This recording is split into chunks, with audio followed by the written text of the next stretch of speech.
बहुत समय पहले की बात है। एक छोटे से गांव में एक बहुत ही नेक और समझदार राजा राज करता था। उसका नाम राजा विक्रम था। राजा विक्रम का दिल बहुत बड़ा था और वह हमेशा अपने प्रजा के भले के बारे में सोचता था। उसकी जनता भी उससे बहुत खुश रहती थी, क्योंकि वह हमेशा उनके साथ न्याय करता था और उनकी समस्याओं का समाधान ढूंढता था। एक दिन राजा विक्रम अपने महल में बैठा था और सोच रहा था कि कैसे वह अपने राज्य को और समृद्ध बना सकता है। तभी एक साधु संत महल में आए। राजा ने उन्हें सम्मानित किया और पूछा, महाराज, आप मुझसे क्या चाहते हैं? संत ने मुस्कुराते हुए कहा, राजा विक्रम, तुम अच्छे राजा हो, लेकिन तुम्हें एक ऐसा परीक्षण पार करना होगा जो तुम्हारे दिल और मस्तिष्क दोनों का परीक्षण करेगा। राजा विक्रम ने बिना किसी संकोच के कहा, मैं तैयार हूं, बताइए वह परीक्षा क्या है? संत ने कहा, तुम्हें 3 कठिन सवालों का सही उत्तर देना होगा, तभी तुम्हें इस परीक्षा में सफलता मिलेगी।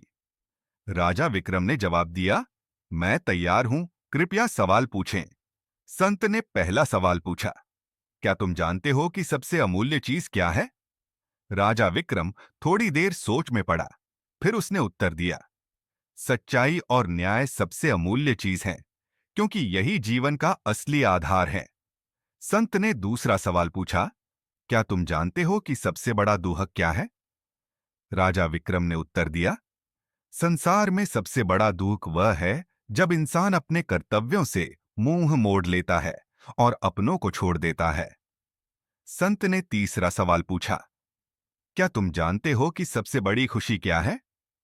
राजा विक्रम ने तुरंत उत्तर दिया, सबसे बड़ी खुशी यह है कि जब हम अपनी शक्ति और स्थिति का उपयोग दूसरों की भलाई के लिए करते हैं।